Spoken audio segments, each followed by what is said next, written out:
रखते हैं तो उसकी ब्याज दर कौन तय करता है?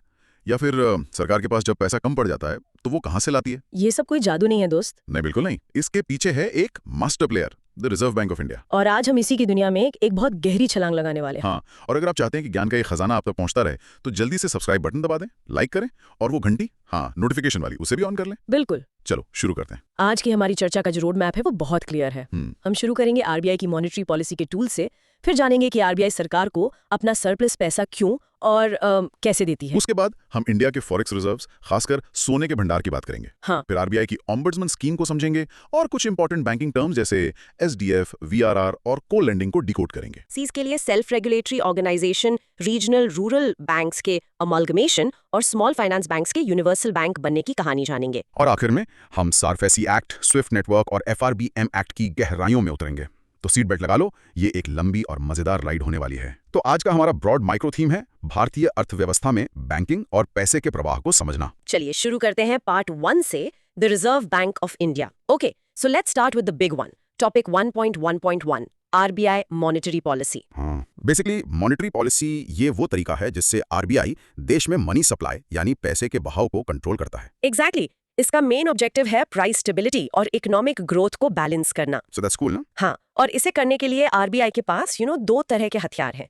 एक है क्वांटिटेटिव टूल्स जो पैसे की ओवरऑल वॉल्यूम पर असर डालते हैं, राइट। और दूसरे हैं क्वालिटेटिव टूल्स जो पैसे के फ्लो को स्पेसिफिक सेक्टर्स की तरफ डायरेक्ट करते हैं। इसे ऐसे समझो दोस्त, इकोनॉमी एक गाड़ी है, क्वांटिटेटिव टूल्स उस गाड़ी का एक्सीलरेटर और ब्रेक हैं जो स्पीड मतलब मनी सप्लाई को कम या ज्यादा करते हैं। बिल्कुल। और क्वालिटेटिव टूल्स स्टीयरिंग व्हील हैं जो गाड़ी को बताते हैं कि किस दिशा मतलब किस सेक्टर में जाना है। सिंपल। बहुत अच्छा एग्जाम्पल है। तो इंट्रोडक्शन की बात करें तो मॉनेटरी पॉलिसी का मकसद महंगाई को काबू में रखना और देश की आर्थिक तरक्की को सहारा देना है। ये एक बैलेंसिंग एक्ट है। और इसका बैकग्राउंड मतलब ये जरूरी क्यों है? देखो, ये इसलिए जरूरी है क्योंकि अगर मार्केट में बहुत ज्यादा पैसा होगा तो महंगाई मतलब इन्फ्लेशन बढ़ जाएगी, और अगर बहुत कम पैसा होगा तो ग्रोथ रुक जाएगी। एग्जैक्टली। तो आरबीआई इसी संतुलन को बनाए रखता है। ठीक है, तो अब इसके कोर लॉजिक में चलते हैं। हाँ। विस्तार से समझते हैं। पहले क्वांटिटेटिव टूल्स की बात करते हैं जो वॉल्यूम ऑफ क्रेडिट को अफेक्ट करते हैं। हाँ, इसमें सबसे पहला और सबसे इंपॉर्टेंट है रेपो रेट। ये लेंडिंग रेट है। रीपो रेट मतलब वो रेट जिस पर आरबीआई बैंक्स को शॉर्ट टर्म के लिए पैसे उधार देता है। बिल्कुल, ये मेन सिग्नल रेट है। अगर रेपो रेट बढ़ता है तो बैंकों के लिए आरबीआई से पैसा लेना महंगा हो जाता है, जिससे मार्केट में मनी सप्लाई कम हो जाती है। करेक्ट। और इसका उल्टा होता है रिवर्स रेपो रेट, जो बोरोइंग रेट है। ये वो रेट है जिस पर आरबीआई बैंक से पैसे उधार लेता है। अच्छा, तो ये मार्केट से एक्स्ट्रा लिक्विडिटी को सोखने का काम करता है। हाँ, अगर रिवर्स रेपो रेट बढ़ता है तो बैंक्स ज्यादा पैसा आरबीआई के पास रखते हैं और मनी सप्लाई फिर से कम हो जाती है। Got it.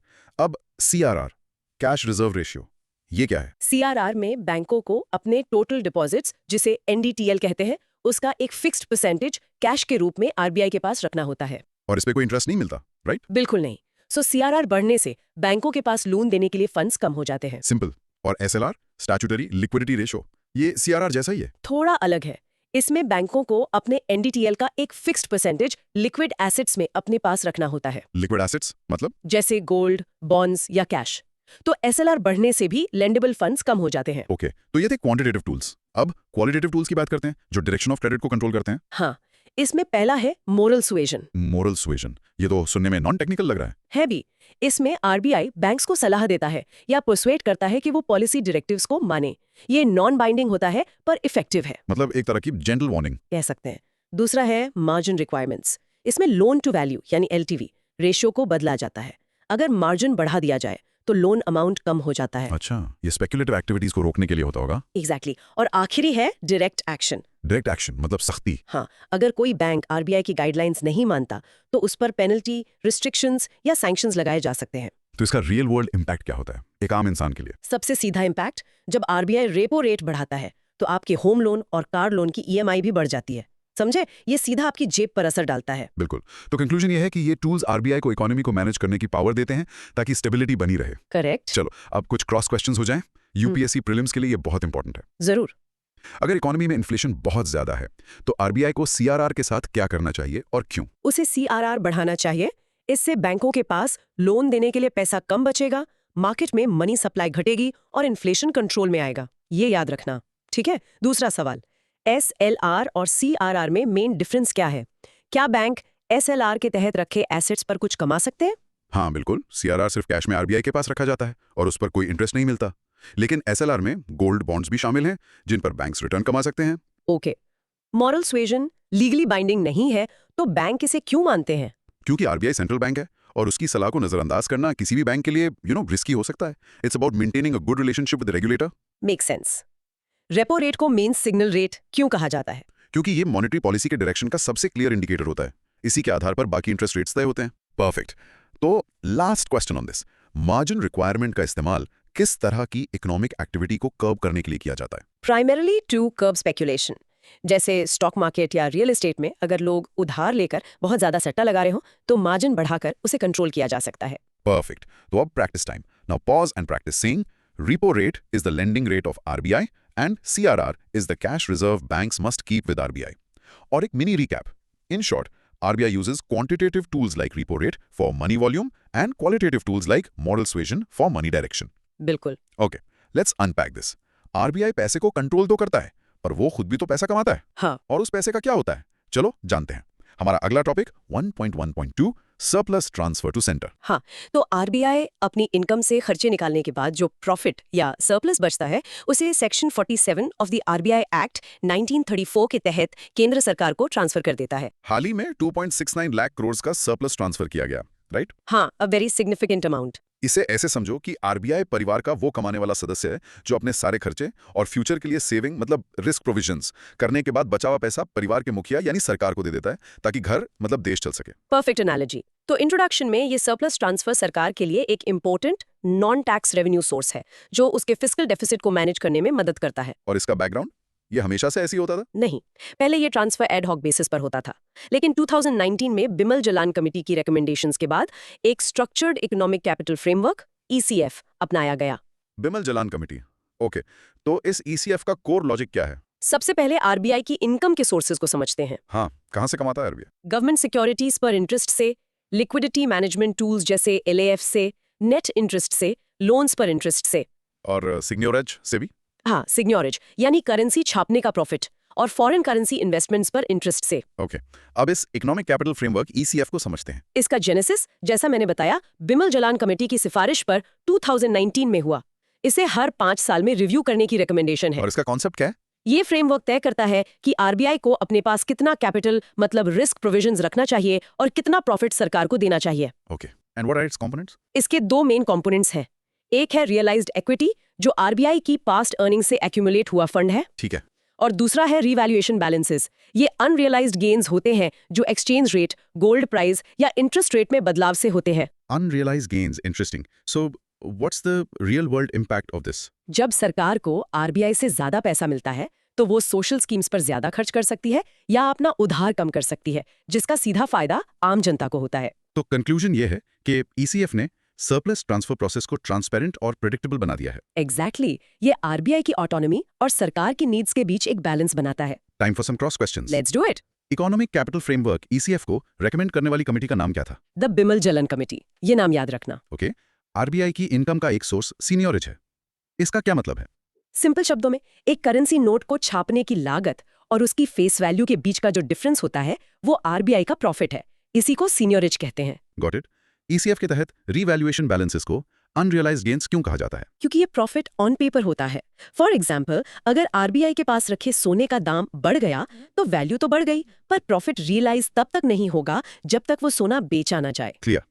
ये सरप्लस ट्रांसफर किस एक्ट के सेक्शन के तहत किया जाता है? Section 47 of the RBI act 1934। And last one, ECF को कितने सालों में रिव्यू करने की रिकमेंडेशन है? Every 5 years. This ensures the framework remains relevant to the changing economic conditions. Excellent. Now, practice time. Bimal Jalan Committee recommended the economic capital framework for RBI's surplus transfer. And the mini recap, in short, RBI transfers its surplus profit to the government based on the Bimal Jalan Committee's ECF, balancing its own needs and government's revenue. Here's where it gets really interesting. RBI की कमाई का एक बड़ा हिस्सा foreign currency investment से आता है। हाँ, और इन इन्वेस्टमेंट्स में एक चीज है जो आजकल चमक रही है, सोना। Our next topic, 1.1.3, India's forex reserves. Forex reserves basically foreign currencies और दूसरे एसेट्स जैसे गोल्ड का भंडार है जो किसी देश के सेंट्रल बैंक के पास होता है। इंडिया में ये RBI मैनेज करता है। करेक्ट। और हाल ही में इंडिया के गोल्ड रिजर्व्स 102.3 बिलियन डॉलर्स तक पहुंच गए हैं। फॉरेक्स रिजर्व्स को अपने घर की इमरजेंसी सेविंग्स की तरह समझो। हाँ बिल्कुल। जैसे हम अलग अलग जगह लाइक एफडी, गोल्ड, कैश में पैसा रखते हैं ताकि किसी एक में प्रॉब्लम हो तो दूसरा काम आए, वैसे ही आरबीआई देश के लिए यूएस डॉलर, यूरो, गोल्ड में सेविंग्स रखता है। परफेक्ट। So introduction. आरबीआई अपने फॉरेक्स रिजर्व्स में सोने की हिस्सेदारी लगातार बढ़ा रहा है। पिछले एक दशक में यह 7% से बढ़कर लगभग 15% हो गया है। But why? Exactly Y? Background क्या है इसका? ट्रेडिशनली यूएस डॉलर दुनिया की रिजर्व करेंसी रहा है, लेकिन ग्लोबल अनसर्टेनिटीज के चलते देश अब डॉलर पर अपनी डिपेंडेंसी कम करना चाहते हैं, जिसे डी-डॉलराइजेशन कहते हैं। यस। अब आते हैं कोर लॉजिक पर। आरबीआई गोल्ड रिजर्व्स क्यों बढ़ा रहा है? क्यों? डाइवर्सिफिकेशन, यूएस डॉलर पर निर्भरता कम करना। डी-डॉलराइजेशन, दूसरा, रिस्क मिटिगेशन, करेंसी वॉलेटिलिटी यानी डॉलर के दाम में उतार चढ़ाव से होने वाले रिस्क से बचाओ। और तीसरा, हेज अगेंस्ट इन्फ्लेशन, गोल्ड को महंगाई के खिलाफ एक सुरक्षा कवच माना जाता है। ये रिजर्व्स की परचेजिंग पावर को बचाता है। लेकिन गोल्ड रखने के रिस्क भी तो होंगे। हाँ बिल्कुल। पहला है रिड्यूस्ड लिक्विडिटी। गोल्ड को कैश में कन्वर्ट करना फॉरेन करेंसी बेचने से ज्यादा स्लो और कॉस्टली है। राइट। और दूसरा, जीरो यील्ड, गोल्ड पर कोई इंटरेस्ट या डिविडेंड नहीं मिलता, अनलाइक बॉन्ड्स। और तीसरा risk, storage and security costs, physical gold को सुरक्षित रखने में स्टोरेज, इंश्योरेंस और ट्रांसपोर्टेशन का खर्चा आता है। Okay, so let's talk about the components of forex reserves. हाँ, इसमें 4 चीजें हैं। पहला, फॉरेन करेंसी एसेट्स, जैसे यूएस डॉलर, यूरो, पाउंड, येन। करेक्ट। दूसरा, गोल्ड रिजर्व्स, जो आरबीआई के पास रखा सोना है। ठीक है। और तीसरा है होल्डिंग्स विद आईएमएफ। इसमें 2 चीजें आती हैं। कौन सी? एक, स्पेशल ड्राइंग राइट्स, जो आईएमएफ द्वारा बनाया गया एक रिजर्व एसेट है, और दूसरा, रिजर्व ट्रांसपोजिशन, आरटीपी। ये मेंबर देश का आईएमएफ के पास वो हिस्सा है जिसे वो बिना किसी शर्त के निकाल सकता है। तो इसका रियल वर्ल्ड इंपैक्ट क्या है स्ट्रॉन्ग फॉरेक्स रिजर्व्स होने का? एक स्ट्रॉन्ग फॉरेक्स रिजर्व देश की इकोनॉमिक स्टेबिलिटी का सिग्नल देता है। ये इंपोर्ट बिल्स चुकाने और एक्सटर्नल शॉक से निपटने में मदद करता है। So the conclusion is RBI का गोल्ड में इन्वेस्टमेंट बढ़ाना एक स्ट्रेटेजिक मूव है। यस, जो रिस्क मैनेजमेंट और लॉन्ग टर्म स्टेबिलिटी पर फोकस करता है, भले ही इसके कुछ कॉस्ट्स हों। Alright, time for some cross questions. India के फॉरेक्स रिजर्व्स के 4 मेन कंपोनेंट्स कौन-कौन से हैं? Foreign currency assets, FCA, gold reserves, special drawing rights, SDR and reserve transposition, RTP. Dedollarisation का क्या मतलब है? इसका मतलब है ग्लोबल ट्रेड और फाइनेंस में यूएस डॉलर पर निर्भरता को कम करने की कोशिश करना। आरबीआई का गोल्ड खरीदना इसी स्ट्रैटेजी का हिस्सा है। गोल्ड को जीरो यील्ड एसेट क्यों कहा जाता है? क्योंकि सोने को सिर्फ रखने से उस पर कोई रेगुलर इनकम जैसे इंटरेस्ट या डिविडेंड नहीं मिलता। उसका वैल्यू एप्रिसिएशन ही एकमात्र रिटर्न है। ओके, एसडीआर और आरटीपी में क्या अंतर है? एसडीआर एक आर्टिफिशियल करेंसी एसेट है जो आईएमएफ ने बनाया है। आरटीपी मेंबर देश का आईएमएफ में अपना ही कंट्रीब्यूशन है जिसे वो आसानी से एक्सेस कर सकता है। RTP is more like a withdrawal from one zone account. Got it. And last question, RBI का सोना खरीदना किस बड़े ग्लोबल ट्रेंड का हिस्सा है? ये डाइवर्सिफिकेशन और डी डॉलराइजेशन के ग्लोबल ट्रेंड का हिस्सा है, जहां कई सेंट्रल बैंक्स अपनी डॉलर होल्डिंग्स कम करके गोल्ड बढ़ा रहे हैं। Time for the practice Q. India's forex reserves include FCA, gold, SDR, and RTP. RBI is increasing gold for diversification and as a hedge against inflation. And a quick mini recap. In short, RBI is strategically increasing gold reserves to diversify assets and protect against currency risks, despite gold being a zero-yield asset with storage cost. तो RBI देश के पैसे को manage कर रहा है, लेकिन अगर आपका बैंक आपके साथ कुछ गलत करे तो आपकी शिकायत कौन सुनेगा? हाँ, a very important question. इसके लिए आरबीआई ने एक सुपर हीरो बनाया है, the ombudsman. Our next topic of 1.1.4 reserve bank integrated ombudsman scheme 2021। ये एक ग्रीवेंस रिड्रेस मैकेनिज्म है। अगर किसी कस्टमर को आरबीआई द्वारा रेगुलेटेड एंटिटी जैसे बैंक या एनबीएफसी से कोई शिकायत है और वो एंटिटी उसे सॉल्व नहीं कर रही, तो कस्टमर इस स्कीम के तहत शिकायत कर सकता है। It's a speedy and cost effective solution. मान लो एटीएम से पैसे कट गए पर निकले नहीं और बैंक आपकी बात नहीं सुन रहा, तो आप क्या करोगे? You go to the ombudsman. बिल्कुल, ये एक तरह से बैंकिंग वर्ल्ड का कंज्यूमर कोर्ट है। इंट्रोडक्शन। हाल ही में सेंट्रल और स्टेट कोऑपरेटिव बैंक्स को भी इस स्कीम के दायरे में लाया गया है। राइट। हाँ, जिससे इसका कवरेज और बढ़ गया है। और इसका बैकग्राउंड क्या है? पहले बैंकिंग, एनबीएफसीज और डिजिटल ट्रांजैक्शंस के लिए 3 अलग-अलग ऑम्बड्समैन स्कीम्स थीं। 2021 में इन तीनों को मिला के एक सिंगल इंटीग्रेटेड स्कीम बना दी गई। So what's the core logic? Objective है कस्टमर्स को एक सिंगल पॉइंट ऑफ रेफरेंस देना ताकि वो अपनी शिकायतें आसानी से दर्ज करा सके। और ये one nation one ombudsman approach क्या है? इस स्कीम ने जुरिस्डिक्शन को न्यूट्रल बना दिया है, मतलब आप कहीं से भी किसी भी रेगुलेटेड एंटिटी के खिलाफ शिकायत कर सकते हैं। सो कौन-कौन कवर्ड है इसमें? सभी कमर्शियल बैंक्स, आरआरबीज, एसएफबीज और अब कोऑपरेटिव बैंक्स। एनबीएफसीज भी? हाँ, वो एनबीएफसीज जिनका एसेट साइज 100 करोड़ रुपए या उससे ज्यादा है। और payment apps? All system participants जैसे पेटीएम, गूगल पे और क्रेडिट इंफॉर्मेशन कंपनीज भी। Wow. And what is the power of the ombudsman? Ombudsman 20 lakh तक का कॉम्पेंसेशन अवार्ड कर सकता है। That's significant. और इसके अलावा कंप्लेनेंट के टाइम, एक्सपेंस और मेंटल हैरेसमेंट के लिए 1 लाख रुपए तक अतिरिक्त दिए जा सकते हैं। तो रियल वर्ल्ड इम्पैक्ट ये है कि इसने आम आदमी को फाइनेंशियल इंस्टीट्यूशंस के खिलाफ एक पावरफुल टूल दिया है। यस, अब बैंकों और एनबीएफसीज को कस्टमर कंप्लेंट्स को लेकर ज्यादा अकाउंटेबल होना पड़ता है। So the conclusion is RBIOS 2021 ने ग्रीवेंस रिड्रेसल को बहुत सिंप्लीफाई और सेंट्रलाइज कर दिया है, हाँ। जो फाइनेंशियल कंज्यूमर प्रोटेक्शन की दिशा में एक बड़ा कदम है। Cross questions time. RBIOS 2021 ने किन 3 पुरानी स्कीम्स को इंटीग्रेट किया? The Banking Ombudsman Scheme 2006, the Ombudsman Scheme for NBFCs 2018, and the Ombudsman Scheme for Digital Transactions 2019. One nation one ombudsman approach का प्रैक्टिकल मतलब क्या है? इसका मतलब है कि अब शिकायत के लिए अलग-अलग ऑफिसेज के चक्कर नहीं काटने पड़ेंगे। एक सेंट्रलाइज्ड सिस्टम है। A customer in Mumbai can file a complaint against a bank branch in Delhi without any jurisdictional issue. Great. एक ओम्बड्समैन मैक्सिमम कितना कॉम्पेंसेशन अवार्ड कर सकता है? Up to 20 lakh rupees plus up to 1 lakh rupees for mental harassment and expenses. वो क्या सभी NBFCs इस scheme के अंडर आती हैं? नहीं, सिर्फ वो NBFCs जो डिपॉजिट टेकिंग है या जिनका कस्टमर इंटरफेस है और एसेट साइज 100 करोड़ रुपए या उससे ज्यादा है। एंड लास्ट क्वेश्चन, हाल ही में किन इंस्टीट्यूशंस को इस स्कीम में शामिल किया गया है? Central and state cooperative banks. Time to practise. The Integrated Ombudsman Scheme of 2021 follows a one nation, one ombudsman approach and provides a single platform for grievance redressal. In short, the Integrated Ombudsman Scheme is a unified, jurisdiction-neutral platform for customers to resolve complaints against almost all RBI-regulated financial entities. चलो अब कुछ और cool terms को समझते हैं जो RBI अपने day to day operations में यूज करता है। हाँ। ये सुनने में टेक्निकल लग सकते हैं पर है बहुत simple. Topic 1.1.5 Other Key Terms Initiatives Related to RBI. इस सेक्शन में हम RBI के कुछ और टूल्स और इनिशिएटिव्स को समझेंगे, जैसे SDF, VRAR, WMA, CBDC, etc. SDF. या What is it? ये एक मॉनिटरी टूल है जिससे RBI कमर्शियल बैंक से लिक्विडिटी अब्सॉर्ब करता है। And the cool part is What? बिना कोई कोलैटरल मतलब सिक्योरिटी दिए। Wow, collateral free. So what are its key features? इसने फिक्स्ड रेट रिवर्स रेपो को लिक्विडिटी एडजस्टमेंट फैसिलिटी यानी LAF कॉरिडोर के फ्लोर के रूप में रिप्लेस किया है। Okay. ये एक ओवरनाइट मैकेनिज्म है, पर RBI इसका ड्यूरेशन बढ़ा सकता है और ये फैसिलिटी हॉलीडेज और वीकेंड्स पर भी अवेलेबल रहती है। So the mini recap is SDF is a collateral free liquidity absorption tool. Correct. Next, 2 variable rate reverse repo VRR। ये भी लिक्विडिटी एब्जॉर्प्शन के लिए है। हाँ, ये भी लिक्विडिटी अब्सॉर्ब करने का एक तरीका है, पर इसमें इंटरेस्ट रेट फिक्स नहीं होता, तो फिर बल्कि मार्केट ड्रिवन ऑक्शन से डिसाइड होता है। So what's the difference from the normal reverse repo? Normal reverse repo में रेट RBI फिक्स करता है, VRR में रेट मार्केट बिडिंग से डिसाइड करता है। VRR absorbs liquidity at a market determined variable rate. Yes. Number 3. Switch auction. Switch auction sounds interesting. इसमें सरकार RBI के थ्रू अपने शॉर्ट टर्म लोन्स को लॉन्ग टर्म लोन से स्विच या रिप्लेस करती है। ऑब्जेक्टिव क्या है इसका? To manage the maturity profile of public debt, मतलब सरकार पर तुरंत चुकाने का प्रेशर कम हो जाता है। Switch auction is swapping short term government debt with long term debt. Perfect. Next up 4. Co-lending norms. Co-lending मतलब मिलकर लोन देना। हाँ, इसमें बैंक्स और NBFCs मिलकर कस्टमर्स को लोन देते हैं। RBI ने इसके लिए रिवाइज्ड डायरेक्शंस जारी की हैं। एनी की हाईलाइट? हाँ, हर लेंडर मतलब बैंक या NBFC को लोन का मिनिमम 10% हिस्सा अपने बुक्स में रखना होता है। Co-lending is a partnership between banks and NBFCs for joint lending. Right. Number 5. Payment aggregators. ये तो हम रोज यूज करते हैं। Paytm, Google Pay। Exactly.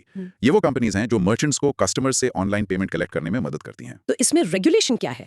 अब नॉन बैंक PAs को RBI से ऑथराइजेशन लेना जरूरी है। Payment aggregators are entities that facilitate online payments for merchants. Next, number 6, ways and means advances. WMA. ये क्या है? ये RBI द्वारा केंद्र और राज्य सरकारों को दिया जाने वाला एक टेम्पररी एडवांस है, किस लिए? ताकि उनके रिसीप्ट्स और पेमेंट्स में कोई मिसमैच हो तो उसे कवर किया जा सके। So it's a short term loan. Yes, a key point to remember is ये फिस्कल डेफिसिट को फाइनेंस करने का सोर्स नहीं है। ड्यूरेशन क्या है इसका? इसे 3 महीने के अंदर चुकाना होता है। Interest rate? WMA पे रीपो रेट लगता है और ओवरड्राफ्ट पे रीपो रेट प्लस 2% लगता है। WMA is a temporary overdraft facility for governments from RBI. Correct. And finally 7, new initiatives by RBI। Okay, what's new? पहला, यूनिफाइड लेंडिंग इंटरफेस ULI। ये credit delivery को बेहतर बनाने के लिए एक डिजिटल पब्लिक इंफ्रास्ट्रक्चर है। दूसरा? Central bank digital currency CBDC retail sandbox. ये फिनटेक फर्म्स के लिए CBDC सॉल्यूशंस को टेस्ट करने का प्लेटफॉर्म है। CBDC is the digital version of fiat currency, right? Yes. और तीसरा? Tokenisation of certificate of deposits CD। इसमें CDs को डिजिटल टोकन्स में कन्वर्ट किया जा रहा है। और CD क्या है? CD बैंक्स द्वारा इशू किया जाने वाला एक short term money market instrument है। Phew, that was a lot. Let's do some quick cross questions. Sure. SDF और रिवर्स रेपो में सबसे बड़ा फंडामेंटल डिफरेंस क्या है? The need for collateral. Reverse repo में RBI को गवर्नमेंट सिक्योरिटीज एज कोलैटरल देनी पड़ती हैं, जबकि एसडीएफ में आरबीआई बिना कोलैटरल के लिक्विडिटी अब्सॉर्ब कर सकता है। WMA और फिस्कल डेफिसिट फाइनेंसिंग में क्या अंतर है? WMA एक टेम्परेरी कैश फ्लो मिसमैच को मैनेज करने के लिए है और इसे 3 महीने में चुकाना होता है। फिस्कल डेफिसिट फाइनेंसिंग सरकार के ओवरऑल बजट गैप को भरने के लिए लॉन्ग टर्म बोरोइंग है। WMA is not a source of financing the deficit. Certificate of deposit CD का मिनिमम और मैक्सिमम मैच्योरिटी पीरियड क्या होता है? Minimum 7 days and maximum up to 1 year. को लेंडिंग अरेंजमेंट में NBFC को क्या फायदा होता है? उन्हें बैंक से चीपर फंड्स का एक्सेस मिलता है जिससे वो अपनी लेंडिंग कैपेसिटी बढ़ा सकते हैं। लास्ट क्वेश्चन, पेमेंट एग्रीगेटर्स को किस एक्ट के तहत RBI से ऑथराइजेशन लेना होता है? The Payment and Settlement Systems Act 2007. Great. And now a final practice cue for this section. WMA is a temporary advance to the government, while CBDC is a digital version of fiat currency. Okay, so that was all about the RBI. अब part 2 पे चलते हैं, banking sector के अन्य पहलू। हाँ, और इसमें हमारा पहला टॉपिक है 1.2 self regulatory organisation for NBFCs। SRO. Self regulatory organisation, ये क्या होता है? SRO एक इंडस्ट्री लेड ऑर्गेनाइजेशन होती है जो अपने मेंबर्स, इस केस में NBFCs के लिए रूल्स और कोड ऑफ कंडक्ट बनाती है और उन्हें रेगुलेट करती है। So RBI ने हाल ही में FIDC को SRO का स्टेटस दिया है, हाँ, फाइनेंस इंडस्ट्री डेवलपमेंट काउंसिल को। रियल लाइफ एग्जांपल दे इसका। इसे स्कूल में हेड बॉय या हेड गर्ल की तरह समझो, जो स्टूडेंट्स के बीच डिसिप्लिन मेंटेन करने में टीचर्स की मदद करता है। SRO रेगुलेटर मतलब RBI और इंडस्ट्री के बीच एक ब्रिज का काम करता है। इंटरेस्टिंग। सो इंट्रोडक्शन, RBI अब को रेगुलेशन का मॉडल अपना रहा है। यस, जहां वो SROs के थ्रू इंडस्ट्री को सेल्फ डिसिप्लिन के लिए इनकरेज कर रहा है। बैकग्राउंड, ये RBI के ऑमनिबस फ्रेमवर्क फॉर रिकॉग्नाइजिंग SROs 2024 के तहत किया गया है। ठीक है। कोर लॉजिक क्या है? SRO की जिम्मेदारियां क्या हैं? मेंबर्स के लिए code of conduct banana, grievance redressal framework banana, innovation को प्रमोट करना और रेगुलेटर को अर्ली वार्निंग सिग्नल्स देना। और इसकी गवर्नेंस कैसी होती है? बोर्ड ऑफ डायरेक्टर्स में कम से कम 1/3 मेंबर्स इंडिपेंडेंट होने चाहिए, चेयरपर्सन सहित। Real world impact. इससे NBFC सेक्टर में कंप्लायंस और गवर्नेंस स्टैंडर्ड्स बेहतर होंगे। सो the conclusion is SRO model regulation को ज्यादा इफेक्टिव और इंडस्ट्री फ्रेंडली बनाने की एक कोशिश है। एग्जैक्टली। क्रॉस क्वेश्चंस, हाल ही में किस बॉडी को NBFCs के लिए SRO का स्टेटस मिला है? FIDC finance industry development council. SRO के लिए लीगल बैकिंग किस फ्रेमवर्क से आती है? RBI's Omnibus Framework for SROs 2024. SRO के गवर्नेंस फ्रेमवर्क के अनुसार बोर्ड में कितने इंडिपेंडेंट डायरेक्टर्स होने चाहिए? At least 1/3. SRO का मेन ऑब्जेक्टिव क्या है? To promote self-regulation and better compliance within the industry. और SRO रेगुलेटर और मेंबर्स के बीच क्या रोल प्ले करता है? It acts as a bridge. Practice क्यों? FIDC is now an SRO for NBFCs, promoting self-regulation. In short, SRO for NBFCs is an industry body that will help RBI in regulating the sector through self-governance.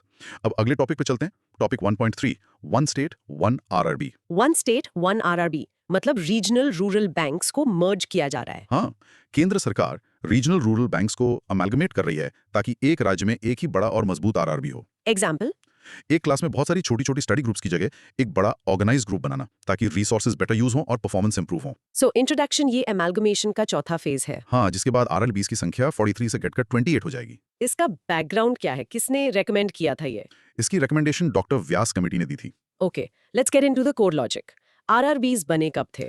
RRBs 1975 में Narasimham working group की recommendation पर बने थे। और इनकी ownership कैसी है? Centre के पास 50%, स्टेट गवर्नमेंट के पास 15% और स्पॉन्सर बैंक के पास 35%। Who regulates and supervises them? RBI regulate करता है और नाबार्ड सुपरवाइज करता है। और इनकी रिक्वायरमेंट्स क्या है? 75% लेंडिंग प्रायोरिटी सेक्टर यानी PSL को करनी होती है और 9% CRAR मेंटेन करना होता है। तो इसका रियल वर्ल्ड इम्पैक्ट क्या होगा अमेलगमेशन का? अमेलगमेशन से RRBs की ऑपरेशनल एफिशिएंसी बढ़ेगी, कैपिटल बेस मजबूत होगा और टेक्नोलॉजी अडॉप्शन आसान होगा। वन स्टेट वन RRB का ऑब्जेक्टिव रूरल बैंकिंग को ज्यादा रोबस्ट और फाइनेंशियली वायबल बनाना है। Correct. Let's do the cross questions. RRBs की ओनरशिप स्ट्रक्चर क्या है? 15.35 for center, state sponsor bank, RRBs को कौन रेगुलेट और सुपरवाइज करता है? regulated by RBI, supervised by NABARD। RRBs के अमेलगमेशन की रिकमेंडेशन किस कमिटी ने की थी? डॉक्टर व्यास कमेटी। RRBs के लिए priority sector lending PSL target क्या है? 75% of A and BC adjusted net bank credit, amalgamation का मुख्य फायदा क्या है? improved efficiency and a stronger capital base।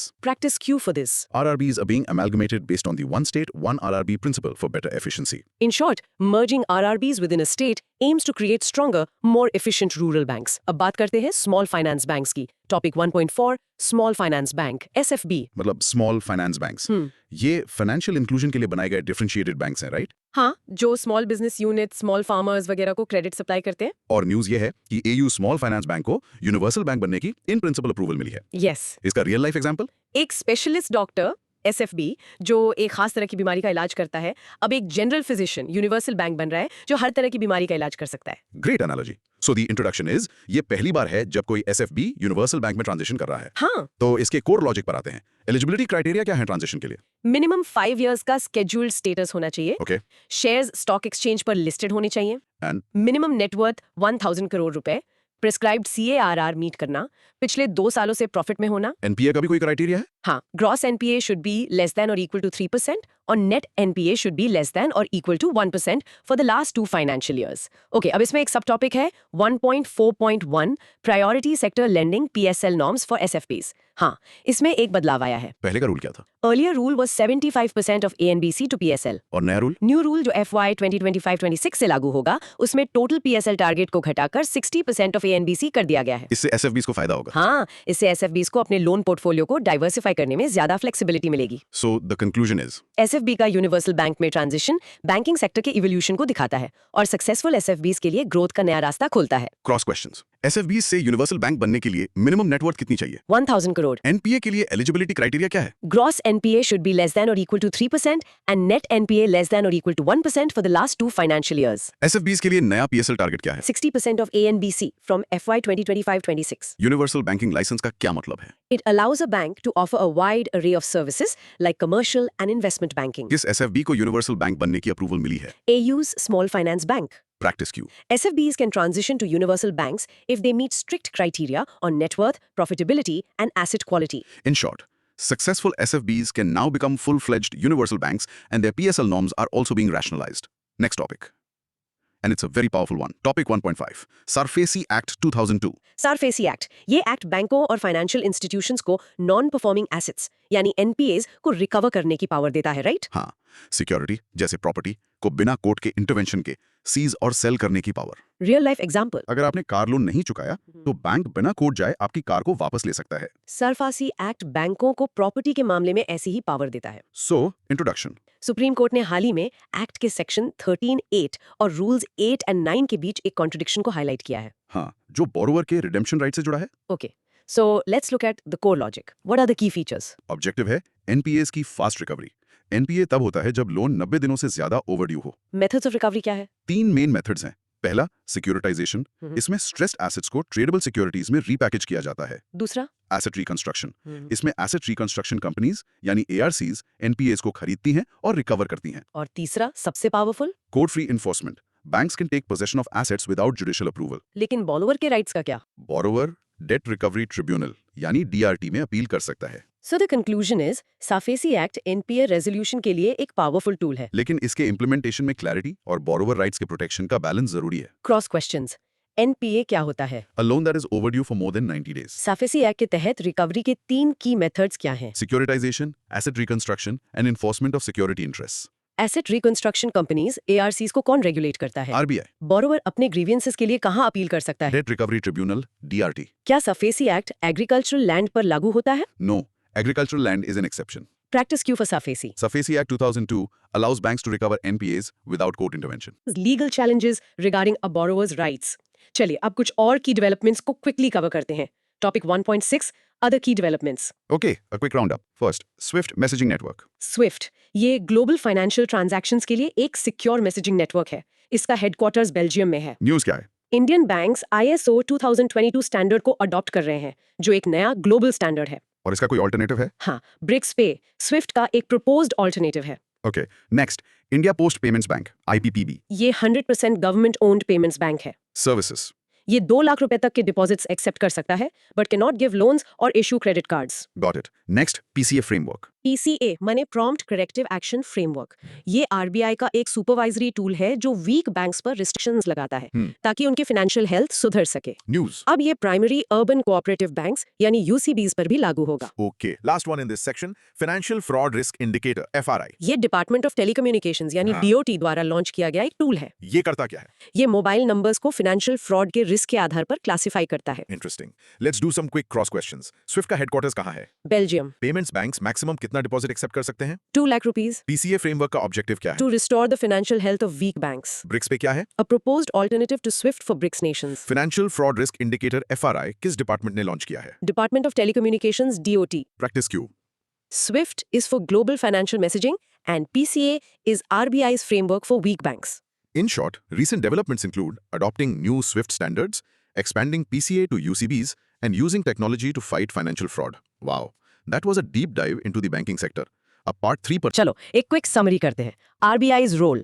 हमने आरबीआई के monetary policy tools like repo, CRR, SLR को समझा, जो इकोनॉमी के एक्सेलरेटर और ब्रेक हैं। हमने ये भी जाना कि RBI अपना सरप्लस प्रॉफिट सरकार को ECF फ्रेमवर्क के तहत देता है। रिजर्व्स एंड रिड्रेसल, हमने देखा कि आरबीआई क्यों गोल्ड रिजर्व्स बढ़ा रहा है फॉर डाइवर्सिफिकेशन, और कैसे इंटीग्रेटेड ओम्बुड्समैन स्कीम आम आदमी को बैंकों के खिलाफ एक पावरफुल वॉइस देती है। बैंकिंग स्ट्रक्चर एंड इवोल्यूशन, हमने आरआरबीज के अमेलगमेशन, एसएफबीज के यूनिवर्सल बैंक्स में ट्रांजिशन और एनबीएफसीज के लिए एसआरओज के कॉन्सेप्ट को डीकोड किया। रिकवरी एंड रेगुलेशन, हमने NPAs की रिकवरी के लिए सरफेसी एक्ट की पावर्स को समझा और स्विफ्ट, PCSE जैसे की डेवलपमेंट्स पर नजर डाली। एंड फिस्कल डिसिप्लिन, फाइनली हमने FRBM एक्ट को समझा, जो देश के फाइनेंशियल हेल्थ का रिपोर्ट कार्ड है। अब आत्म प्रस्तुति के लिए 6 short content probes. Explain the difference between repo rate and reverse repo rate to a fifth grader. Why is the Bimal Jalan Committee important for RBI?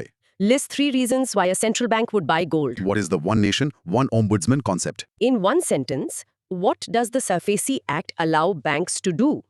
Or number 6, what is the main goal of the FRBM Act? और आज के लिए आपका challenge, अगली बार जब आप news में RBI hikes repo rate पढ़ें, तो उसे अपने फैमिली मेंबर को एक्सप्लेन करने की कोशिश करें कि इसका उनकी होम लोन EMI पे क्या असर पड़ेगा। Try to connect the dots. उम्मीद है इस चर्चा ने आपके दिमाग की बत्ती जला दी होगी और बैंकिंग की कॉम्प्लेक्स दुनिया थोड़ी सिंपल लगी होगी। ज्ञान का ये सफर यहीं खत्म नहीं होता। हमारे साथ ऐसे ही डीप डाइव्स पर चलते रहने के लिए make sure you are subscribe to the channel. इसे अपने दोस्तों के साथ शेयर करें जो इकोनॉमी को समझना चाहते हैं। अगले एपिसोड तक सीखते रहें और सोचते रहें। चीयर्स। हेलो दोस्तों एंड वेलकम। कभी सोचा है कि गवर्नमेंट के पास एक सीक्रेट ट्रेजर है, एक खजाना, इंटरेस्टिंग। पर इसमें एक ट्विस्ट है। ये ट्रेजर जो 21 लाख करोड़ रुपए से भी ज्यादा का है, ये टैक्स के पैसों का है जो कलेक्ट तो हुआ है, पर गवर्नमेंट के हाथ में अभी तक आया नहीं है। मतलब पैसा है पर उसे यूज नहीं कर सकते। Exactly, it's just sitting there locked up.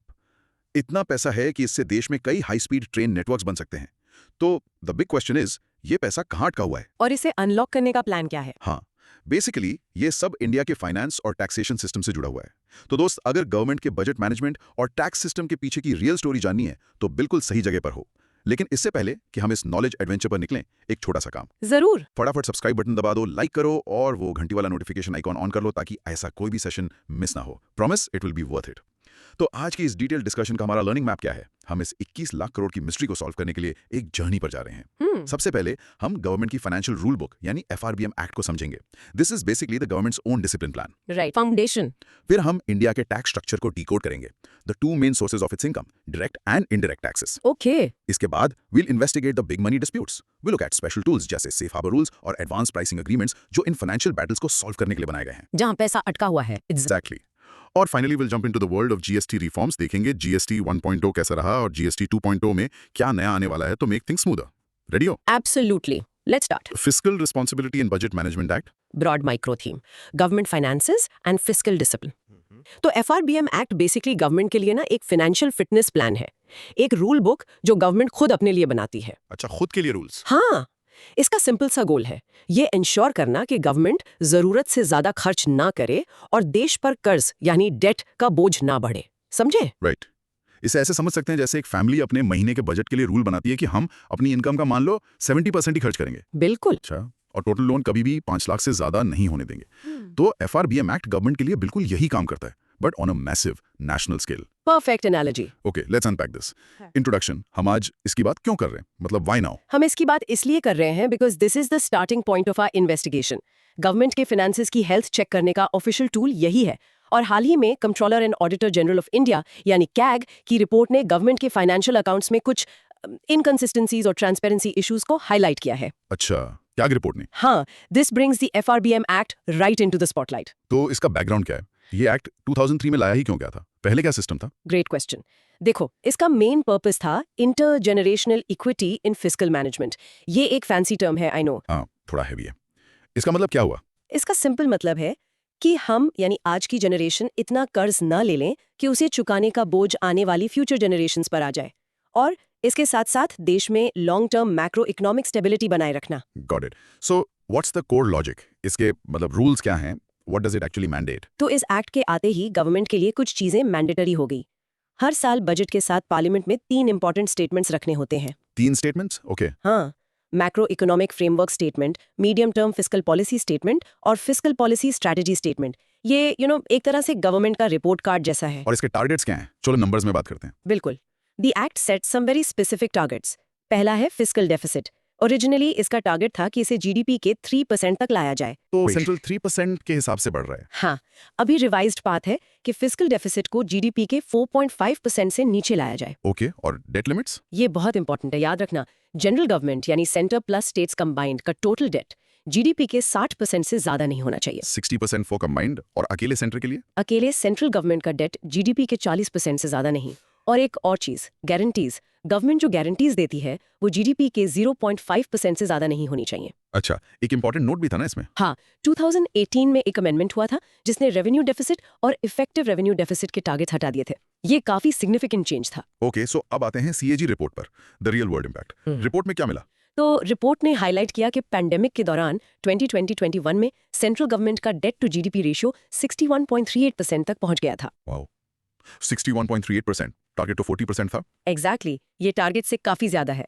और यहाँ आता है हमारी स्टोरी का hero, the unrealised tax revenues. ये 21.30 ट्रिलियन तक पहुंच गया। That is a huge number अब सोचो, अगर गवर्नमेंट पर डेट बढ़ रहा है तो वो इस 21 ट्रिलियन रुपीस को अनलॉक करने के लिए कितनी डेस्परेट होगी। राइट लेकिन ये अनरियलाइज्ड रेवेन्यू का आखिर मतलब क्या है इसका मतलब है कि ये वो टैक्स है जो लीगली गवर्नमेंट का है, पेपर्स पर कलेक्ट हो चुका है, लेकिन गवर्नमेंट की तिजोरी में अभी तक नहीं आया। पर क्यों कहाँ है ये पैसा इसका एक बड़ा रीजन है टैक्स लिटिगेशन, यानी कंपनीज और टैक्स डिपार्टमेंट के बीच लंबे चलने वाले लीगल केसेस। पैसा उन केसेस में अटका हुआ है। एक सेकंड आपने फिस्कल डेफिसिट मेंशन किया था इसका एग्जैक्ट मतलब क्या है सरल शब्दों में बिल्कुल, फिस्कल डेफिसिट यानी राजकोषीय घाटा बेसिकली गवर्नमेंट के टोटल खर्च और टोटल कमाई के बीच का डिफरेंस है। सिंपल भाषा में, अगर सरकार ने 100 रुपए खर्च किए लेकिन कमाए सिर्फ 80, तो ये जो 20 रुपए का घाटा है जिसके लिए उसे उधार लेना पड़ेगा, वही फिस्कल डेफिसिट है। और एक टर्म और सुना था फिस्कल स्लिपेज ये क्या होता है फिस्कल स्लिपेज तब होता है जब गवर्नमेंट अपने फाइनेंशियल टारगेट से चूक जाती है। मान लो टारगेट था 3% डेफिसिट का, बट एक्चुअल डेफिसिट 4% हो गया। ये स्लिप हो गया। इसका एक प्रैक्टिकल रीजन हो सकता है अनप्लान्ड खर्चे, जैसे अचानक से nationwide farm loan waivers announce कर देना। तो इसका कंक्लूजन क्या निकलता है कंक्लूजन ये है कि एफआरबीएम एक्ट देश की फाइनेंशियल हेल्थ के लिए क्रिटिकल टूल है, लेकिन इसका सख्ती से पालन करना और ट्रांसपेरेंसी बनाए रखना सबसे बड़ा चैलेंज है। ठीक है क्रॉस क्वेश्चन टाइम आपने बताया कि 2018 अमेंडमेंट ने रेवेन्यू डेफिसिट का टारगेट हटा दिया व्हाई वाज दैट सिग्निफिकेंट मतलब इससे क्या फर्क पड़ा देखो, it was significant because revenue deficit government के डे टू डे खर्चों जैसे सैलरीज, सब्सिडीज, इनके लिए लिए गए उधार को दिखाता है। टारगेट हटाने का मतलब था कि गवर्नमेंट को कैपिटल एसेट्स जैसे रोड्स, पोर्ट्स बनाने के लिए ज्यादा फ्लेक्सिबिलिटी मिल गई, even if it meant borrowing for daily expenses. थोड़ा कंट्रोवर्शियल था, but that was the idea. और ये जो डेट टू जीडीपी रेशियो का टारगेट है 40% बट पेंडेमिक में 61% हो गया तो क्या इसके लिए कोई पेनल्टी है does anyone get in trouble interestingly कोई डायरेक्ट पेनल्टी नहीं है। एफआरबीएम एक्ट में एक एस्केप क्लॉज है। नेशनल सिक्योरिटी, कैलामिटी या ऐसी एक्सेप्शनल सर्कमस्टांसेस में गवर्नमेंट इन टारगेट्स को टेम्परेरीली मिस कर सकती है। अच्छा एस्केप क्लॉज हाँ, pandemic was one such exceptional circumstance, but the act requires the government to explain कि वो टारगेट पाथ पर वापस कैसे आएगी। CAG is the one that audits this तो उसकी रोल क्या सिर्फ रिपोर्ट बनाना है या उसके पास कोई पावर भी है एक्शन लेने की सीएजी का रोल एक वॉचडॉग जैसा है। वो अपनी रिपोर्ट प्रेसिडेंट को प्रेजेंट करती है, जो फिर उसे पार्लियामेंट के सामने रखते हैं। रियल पावर पार्लियामेंट की पब्लिक अकाउंट्स कमेटी के पास है, जो इस रिपोर्ट को एग्जामिन करती है और गवर्नमेंट से टफ क्वेश्चंस पूछ सकती है। So the power is indirect through political accountability. So this intergenerational equity sounds very noble लेकिन इसका मतलब ये तो नहीं कि हम आज डेवलपमेंट पर बड़ा खर्च नहीं कर सकते ताकि फ्यूचर जनरेशन की लाइफ बेटर हो excellent question. It's about balance. Intergenerational equity का मतलब ये नहीं है कि हम खर्च ना करें। It means we should fund our spending through revenues, not by excessive borrowing. अगर हम प्रोडक्टिव एसेट्स जैसे मेट्रोज, यूनिवर्सिटीज बनाने के लिए बोरो करते हैं, जिसका बेनिफिट फ्यूचर जनरेशन को भी मिलेगा, तो इट्स जस्टिफाइड। प्रॉब्लम तब है जब हम डेली कंजम्पशन जैसे सब्सिडीज के लिए बोरो करें। राइट लास्ट क्वेश्चन तो इस पूरे एफआरबीएम डिस्कशन से हमारी 21 ट्रिलियन रुपीस की मिस्ट्री का क्या कनेक्शन है कनेक्शन ये है कि एफआरबीएम फ्रेमवर्क गवर्नमेंट पर प्रेशर डालता है कि वो अपनी डेफिसिट्स और डेट को कंट्रोल में रखे। जब डेट ऑलरेडी हाई है 61% पर, तो गवर्नमेंट नया उधार लेने से बचेगी। इसलिए उसके पास जो रेवेन्यू अटका हुआ है वो 21 ट्रिलियन, उसको हासिल करना उसकी टॉप प्रायोरिटी बन जाता है। It's a matter of survival, you could say. Now pause and practice saying. The FRBM Act aims for long-term macroeconomic stability and intergenerational equity. In short, FRBM act Bharat का fiscal discipline rule book है। लेकिन recent reports बताती हैं कि इसे follow करने में challenges आ रहे हैं, जिसकी वजह से अटके हुए टैक्स रेवेन्यू को कलेक्ट करना और भी जरूरी हो गया है। Indian tax structure, direct versus indirect taxes. Broad micro theme, fundamentals of taxation. बिल्कुल। सो अगर गवर्नमेंट का डेट प्रॉब्लम एक कंसर्न है तो इससे उसकी इनकम पर और भी ज्यादा प्रेशर पड़ता है और यहीं से हम सबकी लाइफ में एंट्री होती है टैक्सेस की। तो बेसिकली टैक्स गवर्नमेंट की कमाई का जरिया है। बिल्कुल। इसे दो मेन टाइप्स में डिवाइड कर सकते हैं। डायरेक्ट टैक्स वो है जो आप सीधे अपनी जेब से भरते हैं, जैसे इनकम टैक्स, और इनडायरेक्ट टैक्स वो है जो आपके खरीदे गए सामान की प्राइस में छिपा होता है, जैसे पिज्जा पर जीएसटी। सिंपल। Perfect analogy. एक और रियल लाइफ एग्जांपल दे दूं। जब आपको सैलरी मिलती है तो उसमें से जो टैक्स यानी टीडीएस कटता है वो एक डायरेक्ट टैक्स है, और जब आप एक मूवी टिकट खरीदते हैं तो उसकी कीमत में जीएसटी शामिल होता है जो एक इनडायरेक्ट टैक्स है। आप टैक्स दे रहे हैं पर डायरेक्टली नहीं। Right, okay. सो इंट्रोडक्शन, चलो इंडिया के इन दो मेन टैक्स पिलर्स को डिकोड करते हैं। ये समझना बहुत जरूरी है। एब्सोल्युटली। इसका बैकग्राउंड ये है कि देश का development, roads, hospital, schools, defence, सब कुछ इन्हीं टैक्स के पैसों से फंड होता है। तो ये जानना कि पैसा कौन और कैसे देता है is the foundation of everything. Let's get into the core logic. Direct taxes से शुरू करते हैं। क्या खास बात है इनकी? डायरेक्ट टैक्सेस की 3 खास बातें हैं। पहली, बर्डन। इसका बर्डन शिफ्ट नहीं किया जा सकता। जिसके ऊपर टैक्स लगा यानी इंसिडेंस, वही उसे पे करेगा यानी impact. Person is the same. हाँ। अच्छा, इंसिडेंस और इम्पैक्ट सेम पर्सन पर। हाँ। दूसरी, नेचर। ये प्रोग्रेसिव होते हैं। इसका मतलब higher income equals higher tax rate. ये फेयरनेस के प्रिंसिपल पर काम करता है। और तीसरी है एडमिनिस्ट्रेशन। इसे central board of direct taxes यानी सीबीडीटी एडमिनिस्टर करती है। और इसके एग्जांपल्स हो गए इनकम टैक्स, कॉर्पोरेट टैक्स और कैपिटल गेन्स टैक्स। करेक्ट। बिल्कुल करेक्ट। अब आते हैं इनडायरेक्ट टैक्सेस पर। इनकी भी 3 खास बातें हैं जो डायरेक्ट टैक्स से थोड़ी उल्टी हैं। ओके। पहली, बर्डन। इसका बर्डन कंज्यूमर पर शिफ्ट कर दिया जाता है। लायबिलिटी टू पे टैक्स सेलर पर होती है, पर अल्टीमेटली पे बायर करता है। राइट, हम सब करते हैं। हाँ। दूसरी, नेचर। ये रिग्रेसिव होते हैं। इसका मतलब टैक्स रेट सबके लिए सेम होता है, चाहे कोई अमीर हो या गरीब। और इसको एडमिनिस्टर कौन करता है? इसे central board of indirect taxes and customs यानी सीबीआईसी एडमिनिस्टर करती है। सो इसके एग्जांपल्स हैं goods and services tax, customs duty और एक्साइज ड्यूटी। लेकिन वेट, यहाँ पर एक नया डेवलपमेंट हुआ है ना, the new income tax act 2025।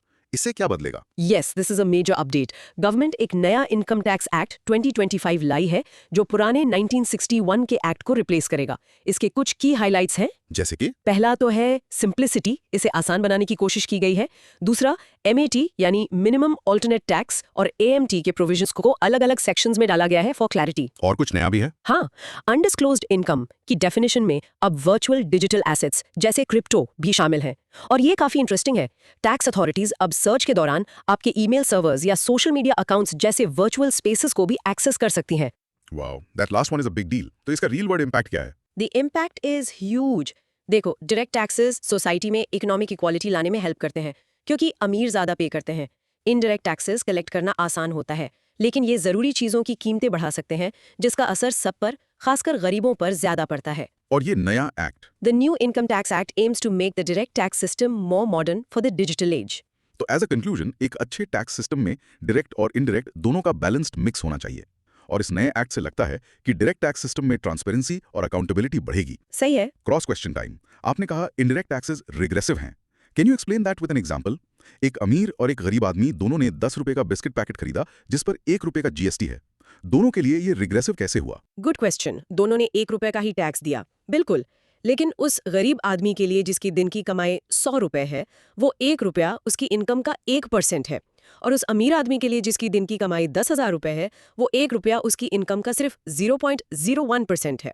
So as a percentage of income, the tax impacts the poor person more. That's why it's regressive. Make sense. अच्छा, मिनिमम ऑल्टरनेट टैक्स का एक्चुअल पर्पस क्या है? इसे लाया ही क्यों गया? मैट का आइडिया जीरो टैक्स कंपनीज को टैक्स नेट में लाने का था।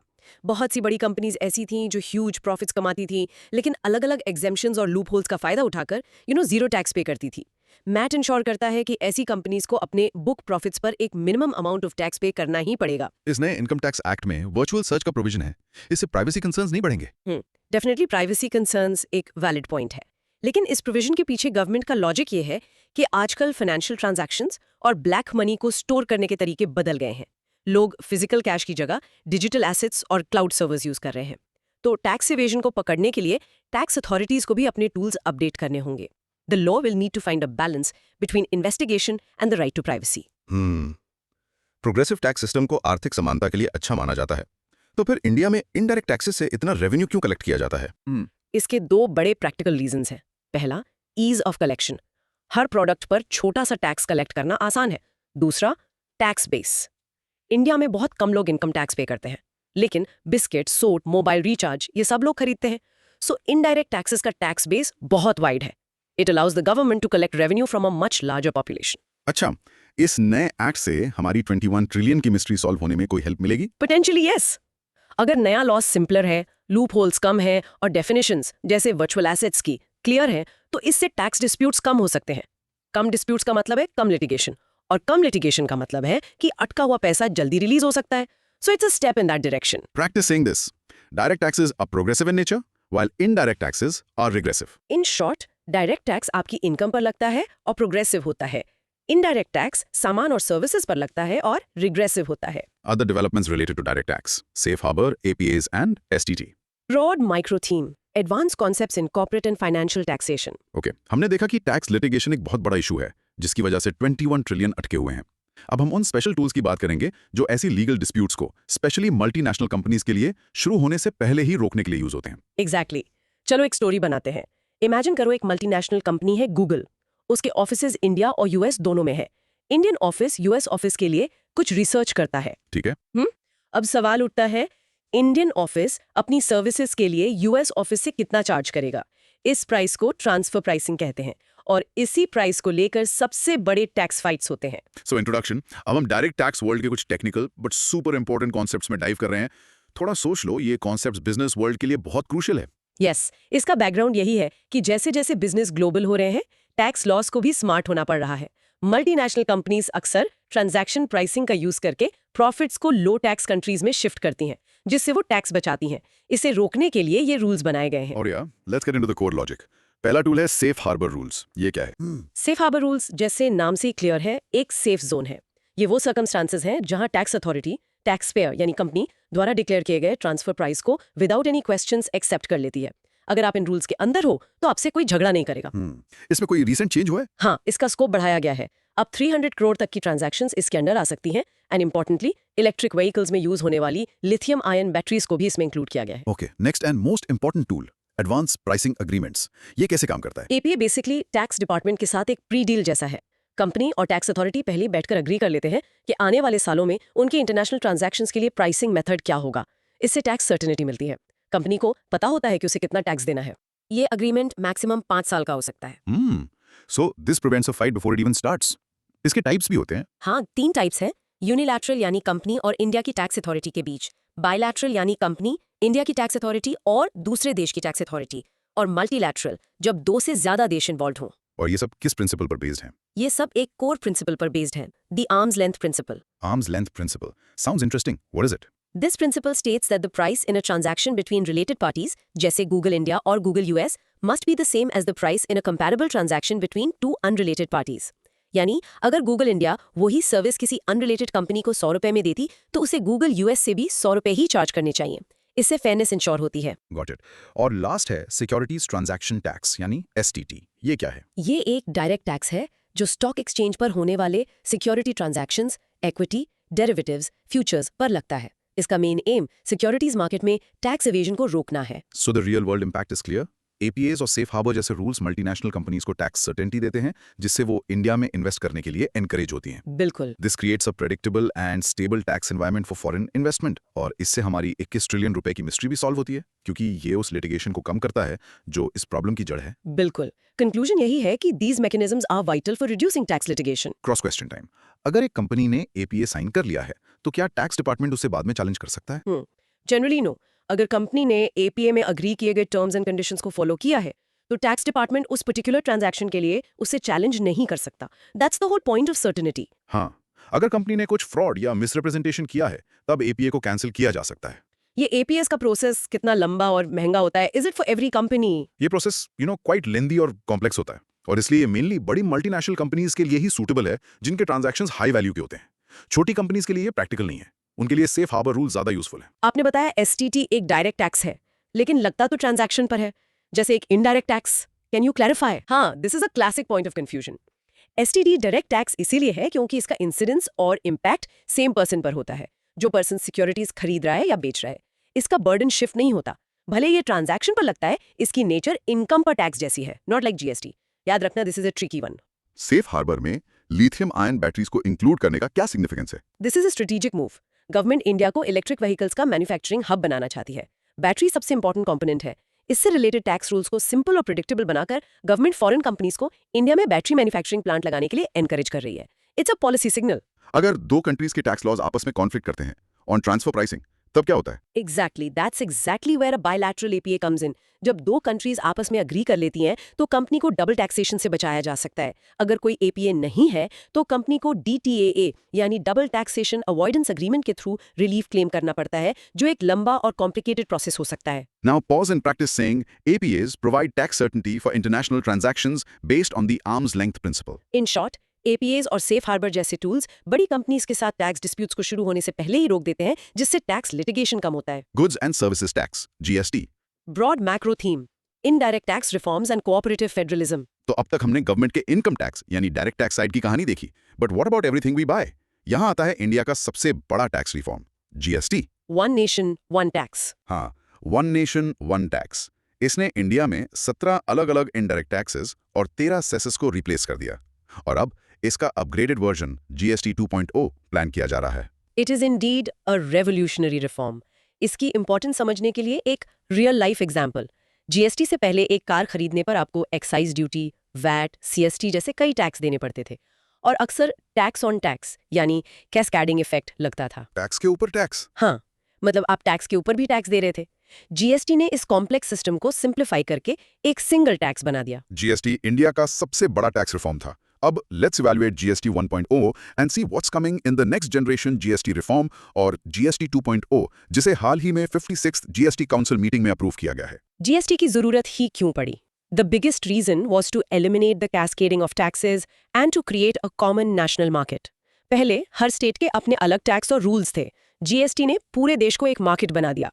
ये 101st कॉन्स्टिट्यूशनल अमेंडमेंट एक्ट 2017 से लागू हुआ। Let's get into the core logic. GST 1.0 के बेसिक्स क्या हैं? जीएसटी एक सिंगल इनडायरेक्ट टैक्स है।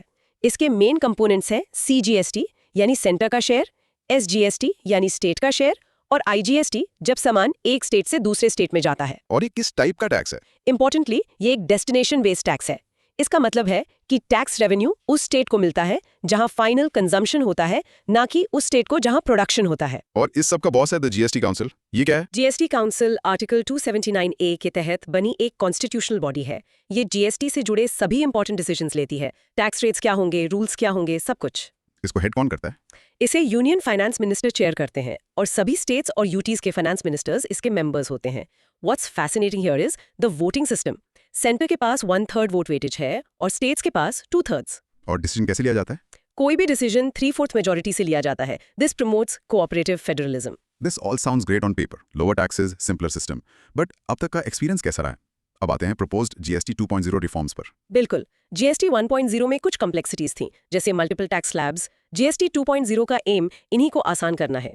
पहला है rate rationalisation, a big change. अब एक सिंप्लीफाइड 2 स्लैब स्ट्रक्चर का प्रपोजल है।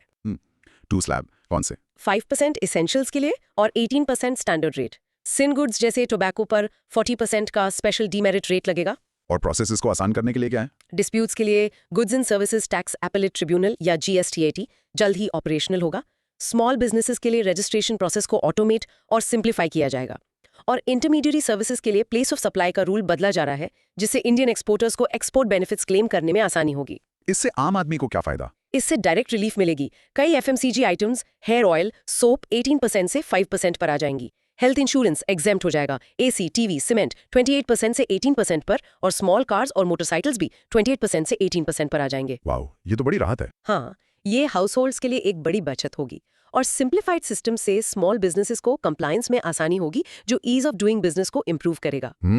So the conclusion is that GST 2.0 का एम GST 1.0 की कॉम्प्लेक्सिटीज को दूर करना और टैक्स सिस्टम को और ज्यादा एफिशिएंट, ट्रांसपेरेंट और सिटीजन फ्रेंडली बनाना है। Exactly. Cross question time. GST को डेस्टिनेशन बेस्ड टैक्स कहते हैं। इससे मैन्युफैक्चरिंग स्टेट्स जैसे गुजरात, महाराष्ट्र को नुकसान नहीं हुआ? इनिशियली उन्हें नुकसान हुआ था, बिल्कुल सही, क्योंकि पहले टैक्स ओरिजिन स्टेट को मिलता था। इसलिए GST लॉ में एक प्रोविजन बनाया गया था कि सेंटर एंड मैन्युफैक्चरिंग स्टेट्स को 5 साल तक उनके रेवेन्यू लॉस के लिए कॉम्पेंसेट करेगा। ये कॉम्पेंसेशन पीरियड अब खत्म हो गया है, और ये एक बड़ा पॉइंट ऑफ डिस्कशन है अभी। GST काउंसिल में सेंटर के पास 13th वोटिंग पावर है। इसका मतलब तो ये हुआ कि सेंटर अकेले किसी भी डिसीजन को वीटो कर सकता है, क्योंकि डिसीजन के लिए 3/4 यानी 75% मेजॉरिटी चाहिए। आपने बिल्कुल सही समझा। सेंटर अकेले डिसीजन पास नहीं करवा सकता, उसे स्टेट्स का सपोर्ट चाहिए।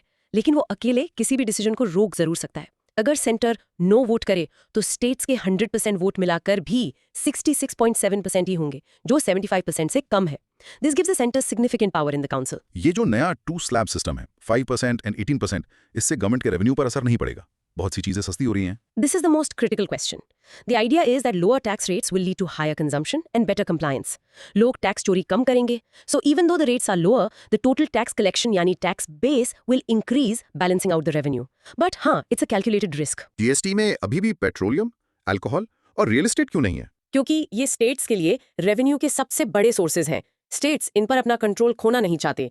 इन प्रोडक्ट्स पर अभी भी old tax system VAT excise चलता है, जिससे स्टेट्स को हाई रेवेन्यू मिलता है। इन्हें जीएसटी में लाने के लिए स्टेट्स और सेंटर के बीच पॉलिटिकल कंसेंसस बनाना बहुत मुश्किल है। लास्ट क्वेश्चन, क्या जीएसटी 2.0 से हमारी 21 ट्रिलियन रुपए की अटकी हुई टैक्स की प्रॉब्लम पर कोई असर पड़ेगा?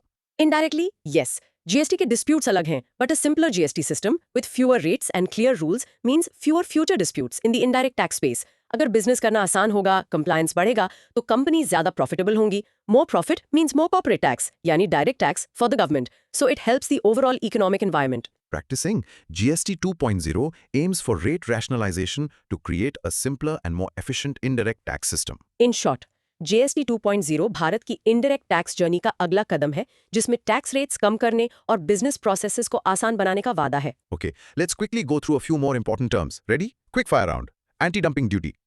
जब कोई फॉरेन कंपनी अपना प्रोडक्ट इंडिया में बहुत ही सस्ते दाम पर बेचती है यानी डंपिंग करती है, तो डोमेस्टिक इंडस्ट्री को बचाने के लिए गवर्नमेंट उस प्रोडक्ट पर जो एक्स्ट्रा टैरिफ लगाती है उसे एंटी डंपिंग ड्यूटी कहते हैं। Okay, safeguard duty. जब किसी प्रोडक्ट का इंपोर्ट अचानक बहुत ज्यादा बढ़ जाए और डोमेस्टिक इंडस्ट्री को नुकसान होने लगे, तो गवर्नमेंट टेम्पररी बेसिस पर जो ड्यूटी लगाती है उसे सेफगार्ड ड्यूटी कहते हैं। ये नॉर्मली किसी एक देश को टारगेट नहीं करती। और लास्ट, ऑफ बजट बोरोइंग। ये क्या बला है? ये गवर्नमेंट का वो कर्ज है जो ऑफिशियल बजट डॉक्यूमेंट्स में नहीं दिखाया जाता। गवर्नमेंट इसे अपनी पीएसयूज यानी पब्लिक सेक्टर अंडरटेकिंग्स के थ्रू लेती है। This raises concerns about transparency. अच्छा, छिपा हुआ कर्ज। हाँ, it conceals the true debt burden of the government. ये एफआरबीएम के रूल्स को बाईपास करने का एक तरीका है। Wow, that was a real deep dive. हमने 21 लाख करोड़ की मिस्ट्री से शुरू किया और पूरे फाइनेंशियल सिस्टम को एक्सप्लोर कर लिया। तो चलो आज की पूरी चर्चा को क्विकली रिकैप करते हैं। Our broad macro theme was finance and taxation. Let's summarise our journey. सबसे पहले एफआरबीएम एक्ट। हमने देखा कि गवर्नमेंट का फाइनेंशियल डिसिप्लिन रूल बुक है जो डेफिसिट और डेट को कंट्रोल में रखने पर फोकस करता है। इसकी वजह से ही अटके हुए रेवेन्यू को कलेक्ट करने का प्रेशर है। राइट।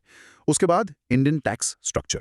फिर हमने गवर्नमेंट की कमाई के दो मेन पिलर्स देखे, डायरेक्ट टैक्स जो इनकम पर लगता है और प्रोग्रेसिव है, और इनडायरेक्ट टैक्स जो गुड सर्विसेज पर लगता है और रिग्रेसिव है। हाँ, फिर आया डेवलपमेंट्स इन डायरेक्ट टैक्स। हमने उन स्पेशल टूल्स, एपीएज और सेफ हार्बर के बारे में जाना जो मल्टीनेशनल कंपनीज के साथ टैक्स डिस्प्यूट्स को कम करते हैं, जो अटके हुए 21 ट्रिलियन का एक बड़ा रीजन है। और फाइनली जीएसटी रिफॉर्म।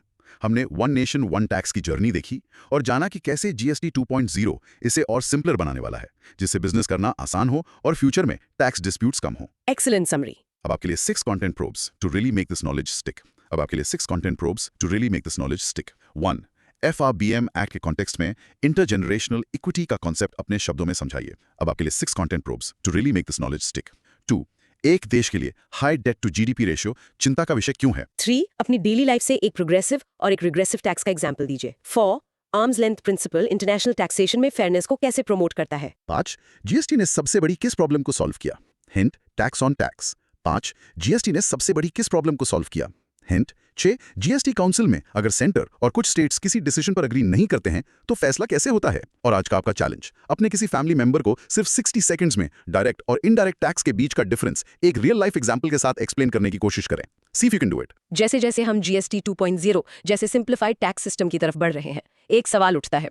सोचने वाली बात यह है कि अगर गवर्नमेंट उस 21 लाख करोड़ रुपए में से एक बड़ा हिस्सा अनलॉक कर लेती है, तो आने वाले दशक में उस टैक्स के पैसे को गवर्नमेंट स्पेंडिंग के किस एक एरिया में सबसे ज्यादा प्रायोरिटाइज करना चाहिए? एजुकेशन, हेल्थ केयर, इंफ्रास्ट्रक्चर या फिर research and development? Something to think about. Exactly सोचने के लिए एक बेहतरीन सवाल। उम्मीद है आपको आज की यह गहरी चर्चा पसंद आई होगी। अगर हाँ, तो इस सेशन को अपने दोस्तों के साथ शेयर करना ना भूलें। हम मिलेंगे अगली बार एक नए टॉपिक के साथ यहीं पर। Till then keep learning and stay curious. Imagine करो